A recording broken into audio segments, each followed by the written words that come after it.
கேள்வி ஒன்றாக இருந்தாலும் பதில் எப்படியா இருக்கும், ஆளுக்கு ஏற்ற மாதிரி மாறுபடும். நேரில் வந்துட்டால் என்ன பண்ணிடலாம், எல்லா கேள்வியும் கேட்டு தெளிவாக. அதுக்கு தான் சத் சங்கம். என்னுடைய நோக்கம் எல்லாம் மனிதர்கள் எல்லாம் மகிழ்ச்சியாக இருக்கணும், அவ்வளோதான். நம்ம என்ன பண்ணோம் அப்படின்னு கேட்டிங்கன்னா, ஏன்னா ஒரு அதான் தான் ஆரம்பிக்கும் போதே என்ன பண்ணோன்னா, அது இதெல்லாம் எப்படி இருக்குன்னு ஒரு கற்பனை பெருசாக பண்ணிடணும். ஆமாம், அந்த ஹைப்போதீசிஸ் அப்படின்னு வாங்க. அது நீங்கள் ஆராய்ச்சி பண்ணுறதுக்கு முன்னாடியே இன்னும் ரிசல்ட் வரணும்னு நீங்கள் என்ன பண்ணீங்கன்னா, அது முன்மாதிரி ஒன்று வச்சுருந்தா அப்படி தான் ஆராய்ச்சி பண்ணோம். அதே மாதிரி வந்துடணும் ரிசல்ட்டு. அப்படி தானே?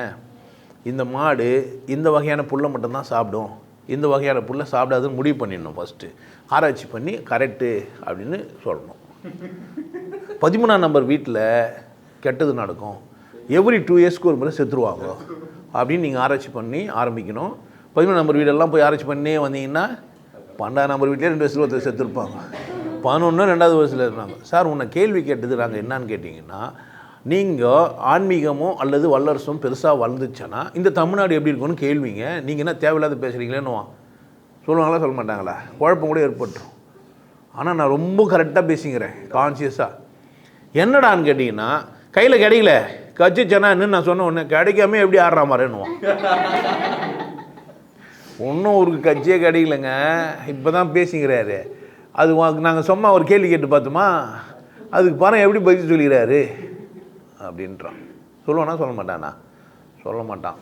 நான் சொல்கிறேன், இது வரைக்கும் நான் எப்படி சிறப்பாக இருந்தனோ அதே மாதிரி தான் அதுவும் எப்படி இருக்கான், சிறப்பாக இருக்கும். எந்த ஒரு செயலும் செய்யும்போதே ஒன்று என்ன ஆகிடாது, பெஸ்ட்டாக வந்துடாது. போகும்போதே நிறை குறைகளை திருத்தினே போக வேண்டியதாக இருக்குது.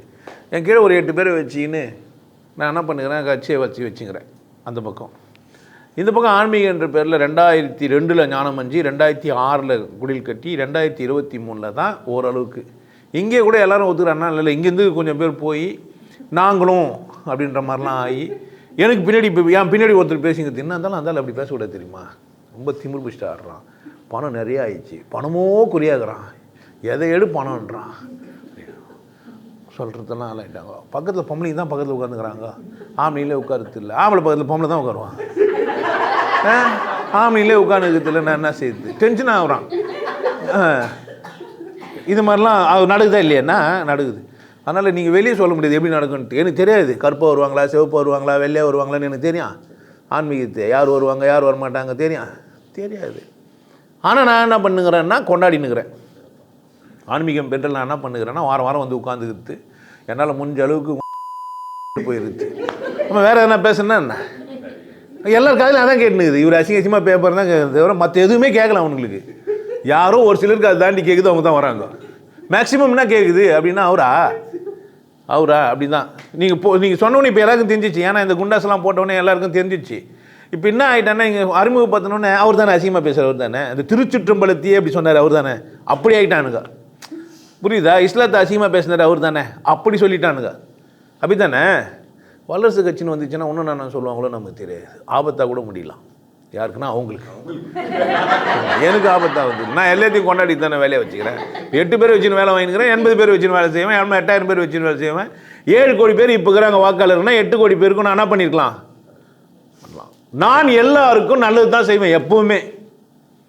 அது அரசியல் கட்சி எனக்கு கிடைச்சாலும் கிடைக்காத கட்டியும் என் நோக்கம்னா நல்லது தான் செய்வேன். ஒவ்வொரு மனிதனும் நான் பார்க்கும்போது அவன் நல்லா இருக்கிறதுக்கான வழின்னா அப்படி தான் நான் பார்க்குறேன். இவனுக்கு நான் எந்த விதத்தில் உதவி நல்லா இருக்க முடியும் அப்படின்னு பார்க்குறேன். அவன் என்கிட்ட எப்படி உதவுவான்றதை விட நான் அவனுக்கு எப்படி உதவ முடியும், அவன் நல்லா இருந்தால் நமக்கு எப்படி இருக்கும். அப்படி தான் இந்த வீடியோலாம் எப்படி பேசுகிறேன்னு பார்த்தீங்கன்னா, நீ பார்த்தியானா இந்த தலைப்பில் நான் பேசியிருந்தேன்னா அதில் உனக்கு எதனா உதவ முடியுமான்னு பேசியிருப்பேன்.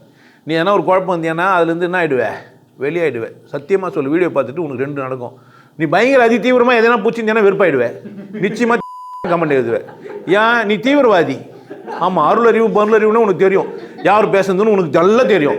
நான் திட்டினோன்னே உனக்கு அவனை தான் திட்டணும்னு உனக்கு நல்லா தெரியும். பொட்டன்றான்டா, பேர் சொல்லாமல் சொல்கிறான். ஆமாம், அப்படின்னா என்ன ஆகும் உனக்கே புரியும். கீழே என்ன பண்ணுவேன் கமெண்டில் எழுதும். ஆனால் என் ஆன்மீகனா தான் எனக்கு இதே ட்ரான்ஸ்ஃபர் ஆகிருந்தாங்குது, வளர்ந்துருந்தாங்குது, போயிருந்தாங்குது. அந்த மாதிரி வல்லரசு கட்சி என்ன தான் ஆயினுக்கா என்னன்னா எல்லா மிஷினும் ஓட்ட மிஷினு. ஆமாம், உருள மாட்டேங்குது. விட்டு விட்டால் கூட சரி, இந்த டயர் வச்சு தட்டின்னு போவாங்க தெரியுமா வண்டியை, குச்சி வச்சுன்னு டயர் வச்சு தட்டுவாங்க பார்த்துக்கிறீங்களா. குடுக்க வச்சு 2 கொம்பு வச்சு தள்ளின்னு போகிற வண்டி ஒன்று இருக்கும். நான் அது மாதிரிலாம் விளையாடிக்கிறேன். அப்போ புள்ள டயர் வச்சு தட்டுவாங்க. பட் லாரி டயர் வச்சு தட்ட முடியுமா? 8 லாரி டயர் வச்சு தட்டுனுக்கிறேன் இப்போ நான். ஏன் என்ன உருள மாட்டேங்குது வண்டி? புரியுதா என்ன சொல்கிறேன்ட்டு? என்ஜின்னு எல்லாம் வச்சு வண்டி ஓட்டினாக்கா என்ன ஆகும்? ஓடும். கட்டை வச்சு தட்டி தான் என்ன ஆகும்? அந்த மாதிரி கட்டை வண்டி வச்சுன்னுக்கிறேன் நான் இப்போதைக்கு. ஒரு காலம் இதெல்லாம் கேட்டு கட்டை வண்டி கூட சரியாயிடலாம், எனக்கு தெரியாது. மற்றவங்களுக்கு கூட என்ன ஆகலாம், உதவா வரலாம். சரியான மனிதர்கள் எனக்கு வந்து சந்திச்சிட்டாங்க, உதவுறாங்க. இது உதவி அரசியல் பொறுத்த மட்டும் என்ன பண்ணியிருக்கணும்னா, நிறைய பேர் என்ன பண்ணி ஆகணும், எனக்கு உதவி ஆகணும். அந்த அந்த அந்த எண்ணம் உள்ளவங்க எனக்கு வரணும். அப்படித்தான் என்ன ஆகும், இது வளரும். இல்லை என்ன ஆகாது, வளராது. அப்போ அந்த மாதிரி ஒன்று வந்துச்சுன்னு சொன்னால் எல்லாம் நல்லா தானே இருப்பாங்க, வரும்போதே நல்லா ஆகிடுவாங்க. கட்சி வளர்கிறதுக்கு வரும்போதே அப்படி தான் ஆகிருக்கான். தெளிவாக சிந்தனை எல்லாம் தெளிவாக தானே இருக்குது. ஜாதி மதம் வானாம், ஜாதி மதம் வானாம். எல்லா மனுஷனும் நல்லா இருக்கணும், தனி மனித சுதந்திரம் அவசியம். இப்போவே ஒத்துக்க மாட்டேன்றான். அது எப்படிரா நீ மட்டும் பொம்பளைங்களை கூட சுற்றி உட்காந்துக்கலாம்? ஏன் தனி மனித சுதந்திரன்ற பேரில் நீ ஜாலியாக சுதந்திரமாக இருப்ப, நாங்கள்லாம் வேதனையாக இருக்கணுமான்றான். இந்த மாதிரி டென்ஷனான காலத்தில் என்ன பண்ண முடியாது? நான் புரியுது என்ன சொல்கிறேன்ட்டு. நான் இப்போ சொல்கிறேன், ஆன்மீகனாக்கா அது இது பொம்மை அது இது மதம்லாம் வச்சுக்கிறதெல்லாம் கிடையாதுன்னு மதத்துக்குள்ளெல்லாம் போய் தீவிரமாக பேசிட்டு வந்துட்டேன். நான் இப்போ பயந்துனுக்கிறேன். ஆமாம், பயமாகிடுச்சுல்ல. அது மாதிரி உண்மையில் சத்தியமாக சொல்கிறேன், உள்ளே எனக்கு பயம் இருக்குது. ஏன்னா இந்த மதத்தெல்லாம் பேசி எதுக்கு நமக்கு அசிங்கம், அது தேவையில்லாததுன்ட்டு. நிச்சயமாக அந்த அந்த பயம் எனக்கு உள்ளுக்குள்ளே. ஆனால் எந்த மதத்தையும் பேசுறதுல முடிவு பண்ணிட்டேன். அது வேறு. அதுக்கு மதம் தப்புன்னு தான் சொல்ல முடியாது, ரைட்டுலாம் சொல்ல முடியாது. பேச மாட்டேன்றது வேறு, மதம் சரின்னு சொல்ல முடியாது. ஏன்னா பயமுறுத்திட்டாங்கிறதுனால என்ன சொல்ல முடியாது, சரின்னா என்ன சொல்ல முடியாது, தப்பு தான். எந்த மதம் என்ன தான் தப்பு தான். அந்த மதம் இந்த மதம்லாம் கிடையாது, எல்லா மதமும் மதம் தான். என்ன தாங்க இது மதம்னாவே. ஆமாம், எப்படி வச்சுக்கிறான்னு பார்த்து கண்டுபிடிச்சலாம் எந்த மதவாதின்ட்டு. ஆமாம், புரியுதா? பக்கா மொட்டை வச்சு நாம் போடுவானா வேறு மதத்துக்காரன்? நாம் போட்டால் எந்த மதம் தெரிஞ்சிச்சா? பட்டை வச்சா எந்த மதம் தெரிஞ்சிடுமா? தொப்பி போட்டா தொப்பி டிசைனில் இருக்குது, அப்படி தானே? தல்பா கட்டினா இது மாதிரி ஆளாளுக்கு ஒன்று பார்த்த உடனே கண்டுபிடிக்கணுன்ற மாதிரியே வாழ்ந்துங்கிறானுங்க. என்னை பார்த்தோன்னே என்ன பண்ணேன் நான், யாருன்னு என்ன பண்ணேன் நீ, என் பேக்ரவுண்டு இதுன்னு தெரியணும், அப்படி தானே? இந்த கட்சி கொடி வச்சுன்னு சுற்றிக்கிறான்ல, அந்த மாதிரி பேட்ச் மாதிரி ஆகிடுக்கிறானுங்க, அப்படி தானே? நீங்களும் பேட்ச் வச்சுன்னு இருக்கிறீங்க, இங்கேயும் பேட்ச் உள்ளவங்களாம் நிறைய பேருக்கு தான் செய்கிறீங்க. அதனால் என் கட்சி வளரும்போதே சரியாயிட்டு. வளர்ந்த பிறகு எப்படி இருக்குன்னு கேட்காதீங்க. கட்சி வளரும்போதே எப்படி தான் வளரும், சரியாக தான் வளரும். என் கட்சி வளர்ந்தால் அது சரியாகிட்டு இருக்கும். கட்சி வளர்ந்த பிறகு சரியாகிறது இல்லை. கட்சி வளர்ந்தாவே எப்படி தான் இருக்கான், சரியான மனிதர்கள் தான் வந்திருப்பாங்க, அப்போ தான் வளர்ந்துருக்கும். என் கட்சி வளரலைன்னா சரியான மனிதர்கள் இல்லை, சத்தியம் அதான்.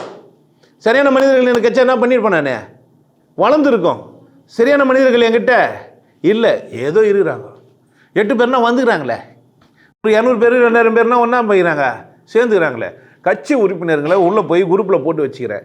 அந்த ஆளுங்கெல்லாம் போய் அவங்ககிட்ட சொல்லி ஒரு 10 பேர் சேர்க்கலாம் தானே? இல்லை, அப்படியே தாங்க இது கவுண்ட்டு. ஏன் யாரும் என்ன பண்ணல, இந்த கட்சி போய் உனதுக்கிட்ட போய் சொல்லணும்னு கூட ஆசைப்படல, சொல்லக்கூட ஆசைப்படாது என் கட்சிக்கு. நாளைக்கு பெருசாக வந்துருமா என்ன? இன்றைக்கி செங்கோட்டையனை பற்றின ஒரு வீடியோ பார்த்தேன். அவர் வந்து திருப்பூரில் நின்று எலெக்ஷனில் நின்று, இப்போ எம்ஜிஆர் காலத்துலேயே அவரை கூட இருந்து, எம்ஜிஆர் திமுகலேருந்து பிரிஞ்சு வரும்போதே இவரும் பிரிஞ்சு வந்து நிறைய துறைகளில் அமைச்சராக இருந்து, ஒரு 9 முறைக்கு மேலே எம்எல்ஏவாக இருந்து, இப்படிலாம் கஷ்டப்பட்டு ஒரு கட்சியில் வாழ்ந்துக்கிறாரு செங்கோட்டையன்ற ஒரு கட்சியில் கல்வித்துறை அமைச்சராக. அந்த கட்சி இருக்கும், அந்த கட்சி ஆட்சியில் இருக்கும்போது இருந்தவர். அவருக்கே இவ்வளோ பிரச்சனை இருக்குது ஒரு இடத்துல வந்து வர்றதுக்கு. என் கட்சி அப்படி ஆகிடுமானா? ஆனால் நான் வித்தியாசமானவன், அபரிதமாக திடீர்னு வளர்த்துட முடியாது என்னால். ஆமாம், திடீர்னு தலையில் நின்று பிரசங்கம் பண்ணனா பேஜாராகிடுவோம். ஆமாம், கட்டி தொங்க விட்டு பேசுவேன் மைக்கில். ஆமாம், உங்களுக்கு புரியவில்லை என்ன பண்ணுறது, இல்லை தூக்கு போட்டு நாட்டு போட்டு கூட பேசின்னு இருப்பேன். ஆமாம், இது நான் பேச தப்பாக தான் என்ன பண்ணுறேங்க, என்ன இந்த கயிறை ஈர்த்துருக்குன்னு பொதுமக்கள்கிட்ட விசிலேஷன் கூட பேசுவேன். விளம்பரம் ஆகணுன்னா என்ன பண்ணிடலாம், ஏன்னா ஒன்றா ஒரு அளவுக்கு பொறுத்துனே இருப்போம். ஒரு நாள் ப்ரெஷராக என்ன ஆகிடுவேன் தெரியாது. ஆனால் கட்சியெல்லாம் இல்லாமல் ஒரு நாள் என்ன ஆகாது, போவாது. கட்சி வளரும்போது என்ன தான் ஆயிருக்கான். கட்சி வளர்ந்த பிறகுலாம் கிடையாதுங்க, கட்சி வளரும்போது எப்படியா இருப்பேன், எப்படி நான் ஆன்மீகவாதியாகி வளர்ந்த பிறகு பாம்பு சேர் இப்படி எப்படி பரதேசி மாதிரியாக வந்து உட்காந்துக்கிறேன். நீங்கள் என்னை 10 வருஷம் இப்படி பார்த்துருக்கு நம்ம. அதுவும் நிறைய பேர் பக்கத்துக்குலாம் வயிறாருது. என்னென்ன 100 ரூபா வாங்கணும்னா எப்படி ஆகிட்டான்றான். 500 ரூபாய்க்கு உபதேசம் வாங்கணும், 1 லட்ச ரூபான்றான். என்னடா இது, ஒத்துக்கவே முடியல அவனால். ஒன்றுமே இல்லை, ஒன்று விற்றுங்கிறான் ஏன்றான் ஒருத்தன். எனக்கு கூடவே இருந்து என்ன பண்ணுறது, இதெல்லாம் கேட்டு தான் கூட வச்சுக்கிறேன் நான். ஆமாம், கூடவே தான் வச்சுக்கிறேன் எல்லாத்தையும். என்ன பண்ண முடியும், அதுக்குன்னு தூர தள்ளுற முடியா? புரியுது என்ன சொல்லுது? எப்போனா குப்பை வருவாதா இருந்துச்சு. அது மாதிரி எல்லா மாதிரியாலும் என்னை கூட தாங்கிறான். என்ன பண்ணலாம், ஆனாலும் நான் தான் பண்ணுக்கிறேன். ஏன் நல்லது. அப்போ தான் நமக்கு அடிக்கடி ஞாபகம் பற்றினே இருப்பாங்க, உனக்கு கொஞ்சம் முன்னேறு. புரியுதா என்ன சொல்கிறேன்ட்டு? அதனால் எப்படி இருக்கும் இந்த கட்சி வந்து பின்னாடி எப்படி இருக்கும், ஆன்மீகம் எப்படி இருக்கும்னா, அதுக்கப்புறமா இந்த உலகத்தில் நான் தான் இருப்பேன். நான் இருக்க மாட்டேன், ஆனால் நான் தான் இருப்பேன். என் சித்தாந்தம் தான் இருக்கும். ஏன்னா என் சித்தாந்தத்தை பீட் பண்ணுற மாதிரி ஒருத்தனும் பேசலை, நான் பார்க்கல. நீங்கள் என்ன பார்த்தா சொல்லுங்கள், நீங்கள் என்ன பார்த்தா என்ன பண்ணுங்க சொல்லுங்கள். மனதை பற்றி அவ்வளோ பேசியிருப்பான், எப்போ ஆகுதுன்னா தெரியாதுன்னுவான். மனதை பற்றி என்ன பண்ணியிருப்பான், பக்கமாக 10,000 புக்கு எழுதியிருப்பான். ஆமாம், ஃபாதர் ஆஃப் சைக்காலஜின்னுவான். மனம் எப்படி இருக்குதுன்னா தெரியாதுன்னுவான். ஆமாம், அது உள்ளகுது, வெளியுகுது, மேலேக்குது, கீழேக்குது, எங்கடா இருக்குது, உடம்புல தாங்குது, எங்கே இருக்குது தெரியாது. அதை கண்டுபிடிக்காத மாதிரி எதடா பேச வந்தேன்னு கேட்கவே முடியாது. நான் அப்படி பேசி தூக்கி விசிறிச்சிடுவேன். புரியுதா என்ன சொல்லிட்டு? ஆன்மீகத்தை புரிஞ்சுன்னு வந்த மாதிரி அரசியலையும் புரிஞ்சுன்னு வந்துடுவேன். இப்போ இந்த துறை சார்ந்து அதை சார்ந்து இதை சார்ந்தெல்லாம் இல்லை. எல்லா மனிதனும் நல்லா இருக்கணும்னு நினைக்கிற மனிதன் நான். எல்லா மனிதனும் எனக்கு நீ ஓட்டு போடல, என் கட்சியில் நீ இல்லைன்னா என்னத்துக்க பிரச்சனை வந்து ஏந்தா நீ நினச்சிக்காது. நான் வந்து கட்சியில் வந்து நின்று நான் முதலமைச்சராகி உனக்கெல்லாம் நீ எல்லாம் என்ன பாராட்டணுன்ற அவசியம் எனக்கு இல்லையா? தேவையில்லை. நீ நல்லா இருக்கணும்னா என் கட்சி ஆதரிக்கணும், இல்லைன்னா கெட்டு சீர்கிட்டு போ. நான் சொல்கிறது மன்னராட்சியிலே இரு. இன்னும் கூட என்ன பண்ணுது, ஆமாம் முடிச்சுடா முன்னர்கள்லாம் உருவாக்கிக்கிட்டு அவ்வளோதான். குடும்பம் எல்லாத்தையும் பண்ணுக்கிட்டோம். என்ன பண்ணுறது, குடும்பமாக பண்ணுக்கிட்டோம். அந்த ஊரில் அந்த குடும்பம், இந்த ஊரில் இந்த குடும்பம், இந்த ஊரில் ஒரு குடும்பமாக பண்ணுங்கன்னா இப்போ பிரச்சனை தப்பா இருந்துன்னு போ. பிரச்சனை யாருதே வந்து புரிஞ்சிச்சேன்னா என்ன பண்ணுவேன்? ஒரு மனுஷன் வந்துட்டான், அதுக்குன்னு சினிமாவில் போய் நடிச்சிட்டு நான் சொல்கிறதுக்கு நான் சொல்லிட்டு போய் அறிவாளத்தில் பூந்துக்க முடியாது. அப்படிலாம் என்ன பண்ண முடியாது. நான் வளர்ந்தா நீ நல்லா இருப்ப. இந்த கட்சி வளர்ந்தா நீ சொந்த வீட்டில் இருப்ப. நீ எப்படி இருப்ப? சொந்த வீட்டில் இருப்ப. உன் குடும்பம் எப்படி இருக்கும்? நல்லா இருக்கும். ஜாதி மதம் இருக்காது. செருப்பொல்ல மலம் கலந்தானுங்க, அது பண்ணாங்க, இது அந்த மாதிரிலாம் பேசவே மாட்டாங்க. மலம் கலந்தாங்கன்னாக்கா உடனடியே என்ன பண்ணியிருப்பேன் நான், ஊரில் இருக்கிற எல்லாரையும் கூப்பிட்டு லைனாக நிற்க வச்சு மிலிட்ரியாக இருந்து இறக்கி செக் பண்ணுறேன், டிடெக்டிவ் வச்சு நீ யார் இதை மலம் கலந்தான் எந்த ஆளாக நான் என்ன பண்ணுறேன். இந்த மொழிப்புறுத்தலாம் என்ன இல்லை, கிடையவே கிடையாது. என்னத்துக்கு இது அம்மா என்னது அரசியல்வாதியாக இருக்குண்ணா? என் ஊரில் வந்து ஒருத்தன் கக்கூசில் மலம் கலப்பான், அவன் ஜாதியெல்லாம் பார்த்துட்டு நிற்பாங்களே, அவட யார் அவன் கலங்கினவனு கேட்பேன் நான். முதல்ல போய் அங்கே போய் என்ன பண்ணுவேன், நிற்பேன். அங்கே இருக்கிற கலெக்டரோ இல்லை அவனே எல்லாம் என்ன பண்ணுவான், உடனடியாக கூப்பிட்டு விரல வெட்டுருவான். எங்கடா ஏன்னா ஆச்சு அச்சா என்ன பண்ணுவான், மானங்கட்ட பொழப்பெல்லாம் நம்ம நடத்த முடியாது. புரியுதா? இது அது ஆச்சு, இந்த இதுவாச்சு, அப்படி ஆச்சுலாம் பேசுறதுக்கு நீ அடுத்த வாட்டி என்னை ஓட்டு போட கட்டிட்டு போடான்ருவேன் நான். எனக்கு தேவை ஓட்டு கிடையாது, உன் நலன் விரும்பி நான் யார், உன் நலன் விரும்பி எல்லாரும் நலனும் விரும்புவேன். இது இந்த ஜாதிக்கு அந்த ஜாதிக்கெலாம் நான் கிடையாது. நீ ஜாதி வச்சுருந்தா யார் பிரச்சனை? இது நீ ஒரு மனநோயாளி. ஆமாம், ஜாதி வச்சுருந்தா மனநோயாளின்னுவேன். மனநோயாளிங்கெல்லாம் ஜாதி சொல்லுங்கன்னுவேன். யாரெல்லாம் மனநோயாளியிலே அவங்களாம் என்ன வேணா ஜாதி போட வேணாம், மனநோயாளிகளுக்கு சலுகைகள் உண்டுன்னு போட்டுருவேன். நான் வந்தால் இம்மிடியட்டாக சொல்லுவேன். ஆமாம், ஸ்கூலில் சேர்க்கும்போது அப்பா அம்மா மனநோயாளி இருந்தால் என்ன பண்ணுவாங்க உன்னை? ஆமாம், மனநோய்க்கு பேர் என்ன? உன் ஜாதி வேணுன்றவங்களாம் பாதி, ஜாதி வேணான்றவங்க பாதி. என்ன பண்ணுவான்? அதுதான் 51 விழுக்காடு ஜாதி இல்லாதவங்களுக்கு, 49 விழுக்காடு ஜாதிகளுக்கு போடான்ருவேன். எங்கன்னா போங்கடா. 51 விழுக்காடு ஜாதியே கிடையாது. திறமை அவங்கெல்லாம் பிறகும்போதே திறமை நாங்கள் இருக்கிறோம். உங்கள் பிள்ளைய என்கிட்ட கொடுத்துரு, நாங்கள் திறமை ஆக்குறோம். புரியுதா? எந்த ஸ்கூல்னா நீ நத்தினு 5வது வரைக்கும் பிரி தான். 5வது பட்ச புகழ்ச்சி கூப்பிட்டு நாங்கள் என்ட்ரி பண்ணி கேட்போம், நீ பாடம் சரியாக நத்தினா இல்லையான்ட்டு. ஜாதிக்கு மாதிரி ஒரு மாதிரிலாம் பாடம் நத்திருக்கக்கூடாது. அவங்ககிட்ட கேட்டால் அவன் சொல்லணும், ஜாதி இல்லை அடி பாப்பான்னு. யாரா எது வந்து பாரதியார்? அவர் யார்? அவர் மனுஷங்கன்னு. அவர் எங்காளுங்க நான் மாட்டினான். புரிஞ்சுச்சா? ஜாதி இல்லை அடி பாப்பான்னு சொன்னவன் எப்படி பாப்பானா இருப்பான்? அப்போ அவன் பாப்பான்னா அவனை திட்டலாம் அசிங்கசிமாயா. அந்தாலும் அது கிடையாது, எனக்கு தெரியும். நீ அவனை உங்காலுன்னா நான் என்ன பண்ண முடியும்? கணியன் பூங்குன்றனவரிலிருந்து கண்ணதாசன் வரையும்னு ஒருத்தன் சொல்கிறான், செட்டியாரான். கணியன் பூங்குன்றனார் செட்டியார்ன்றானா இவன் எப்பேற்பட்ட கேடு கட்டவனா இருப்பான். அவன் நான் சொல்லிக்கிறான் யாது ஊரே, அவன் போய் எப்படா செட்டியாரா இருப்பான்? கண்டுபிடிச்சிக்கிறான். இதை வந்து இப்போ ஒரு யூனிவர்சிட்டியில் ஒருத்தன் புக்கு வச்சு வெளியே விட்டுக்கிறான்னாக்கா அந்த யூனிவர்சிட்டி மோசமான யூனிவர்சிட்டியே இல்லையா? யூனிவர்சிட்டி மூட்டுறான்னு. ஜாதி வச்சுன்னு ஒன்று என்ன, ஜாதி எங்கே ஒழியணும் அங்கே ஒழிக்கணும். கீழே வந்து ரோட்டில் வந்து டீ கார்டில் போயிட்டு 2 கிளாஸ் வச்சுக்கிறாங்க, 3 கிளாஸ் வச்சுனா ஒழிமா என்ன? வாழ்க்கை எங்கே இருக்குது? நம்ம கைவசம். அதனால் வல்லரசு வளரும்போது எப்படி தான் இருக்கான், ஷார்ப்பாக இருக்கும். புரியுதா? இல்லைன்னா என்ன ஆகாது, வளர்றது. ஏன்னா டயர் வச்சுன்னு தட்டுனுக்க வேண்டியது தான். ஆமாம், உருது நான் வண்டி ஓட்டுனுக்கிறேன் பார்த்துக்கிறீங்களா, புருன்னு உட்காந்து ஓட்டுறது கிடையாது. அது பின்னாடி கட்டை வச்சு தட்டுன்னு போனால் நான் ஒரு நாள் தட்டி கிட்டி பார்ப்பேன். ஓலைன்னா டயர் தூக்கி வச்சு வச்சுட்டு என்ன பண்ணேன்ப்பா, மாற்றிக்க வேண்டியது தான்ப்பா. புரிஞ்சிச்சு தம்பிக்கு. ஆனால் கட்சி வரும் அப்படின்னு தான் பயப்படாதீங்க. நான் சொல்லிட்டே, டயரோட வரலாம், டயர் மாதிரி வரலாம், டயர் மேட்டரில் என்ன சொல்கிறது, நம்ம ஒரு நல்ல டிரைவரு. அதனால் என்ன வரும், கட்சி வரும். வளர்ந்தா எப்படி இருக்கோம்னா, வளரும் போது எப்படி தான் வளரும், அது சரியாக தான் வளரும். இங்கே சச்சங்கம் நடத்தும்போது கீழே சின்ன ரூம் 20 பேர் தான் உட்கார முடியும். ஒரே ஆள்லாம் வருவாங்க, சச்சங்கம் நடத்தின்னு இருப்பேன். எனக்கு ஆளே மேட்ரு கிடையாது. புரியுதா என்ன சொல்லுன்ட்டு? ஐயோ இவங்கெல்லாம் வந்துட்டாங்க, இவங்களை என்ன திட்டா ஓட்டுக்கிட்டு போகிறாங்கட்டு, இங்கே யாருன்னா அகமுடியார் இருக்கலாம், இல்லை மூலையார் இருக்கலாம், செட்டியார் இருக்கலாம், நாய்க்கு இருக்கலாம், இதெல்லாம் திட்டக்கூடாது நம்ம அப்படின்னு நினைக்கவே மாட்டேன். எல்லாம் போய்ட்டு அப்படி நிம்மதியாக இருப்பேன். ஏன்னாக்கா புரிஞ்சு வந்தால் இங்கே உட்காந்துக்கணும். புரியாத உட்காந்து என்ன ஆகும் நம்ம கலை? புரியாது, பிரச்சனை இல்லாமல் தான் உட்காந்து வச்சுன்னு இருப்பேன். ஆமாம், அவர் செட்டியாராக இருக்கலாம், பிரச்சனை இல்லைன்னா ஒன்றும் இல்லை வச்சுன்னு இருப்பேன். ஆமாம் செட்டியார் தான் சரின்ட்டாருன்னா ஒன்றே தேய்ச்சிருவேன். இதுதான் மேட்ரு. புரியுதா? அவர் என்ன வேணா இருந்துன்னு போகலாம், அது எனக்கு பிரச்சனை கிடையாது. ஆனால் என்ன பண்ணக்கூடாது, அவர் டிஸ்டர்ப் பண்ணக்கூடாது. டிஸ்டர்ப் பண்ணாத வரைக்கும் எப்படி இருக்கலாம், அவர் நாய்க்கராக இருக்கலாம், மோலியாராக இருக்கலாம், செட்டியாராக இருக்கலாம், அதெல்லாம் மோலியார் இருங்க, நீ முன்னாடி உட்காரக்கூடாது நான் சொல்லவே மாட்டேன். ஆனால் முன்னாடி உட்காந்து நான் மோலியாருன்ட்டான்னு வச்சு மேட்ரு முடிஞ்சிச்சு. ஆமாம், அவுத்து போட்டு என்னென்ன பண்ண முடியுமோ அவ்வளோ பண்ணி.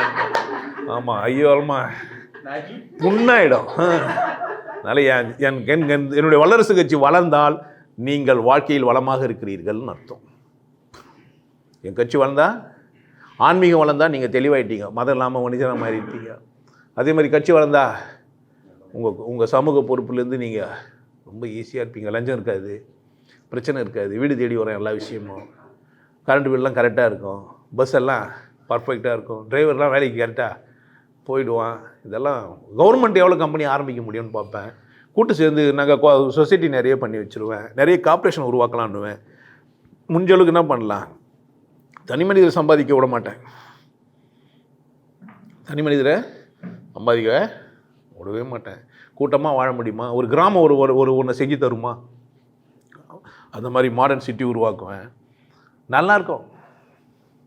ஏன்னா மனுஷன் எப்பேர் பண்ண மனுஷன், நல்ல மனுஷன். அதனால் எப்படி இருக்கான், பழமையை நான் எதுவும் ஒழிக்க மாட்டேன், எந்த மதத்துக்கும் எதிராக இருக்க மாட்டேன்.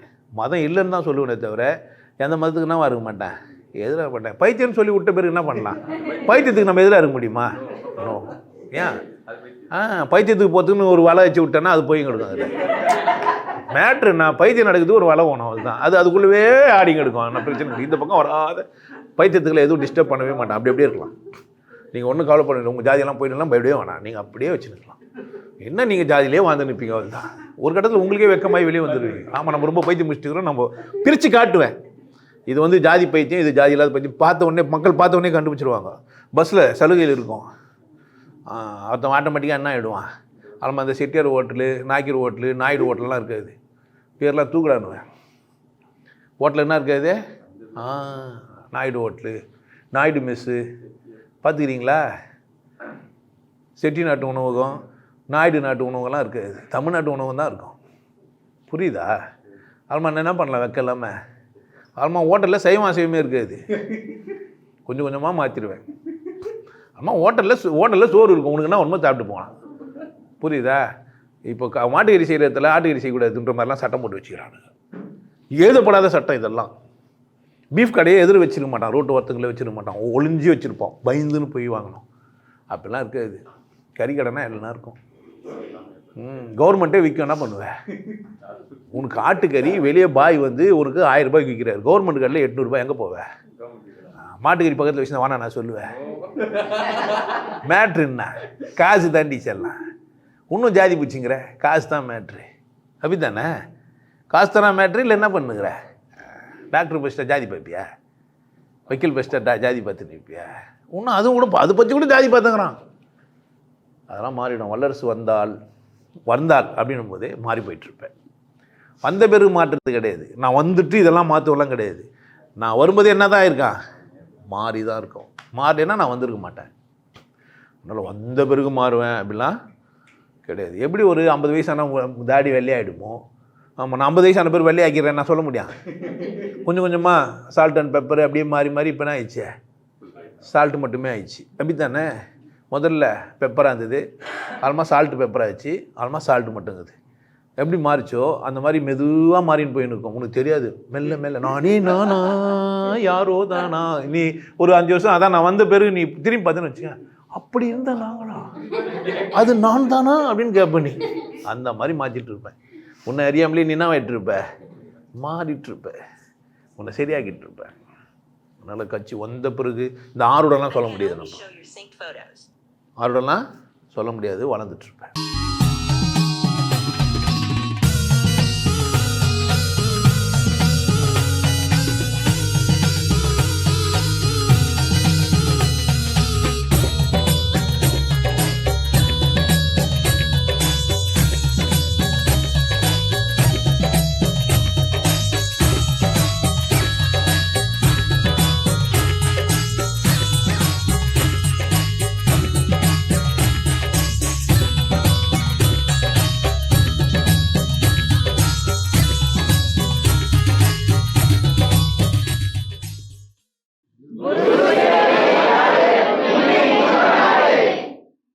நல்லா இருங்க, சிறப்பாக இருங்க, கொண்டாட்டமாக இருங்க.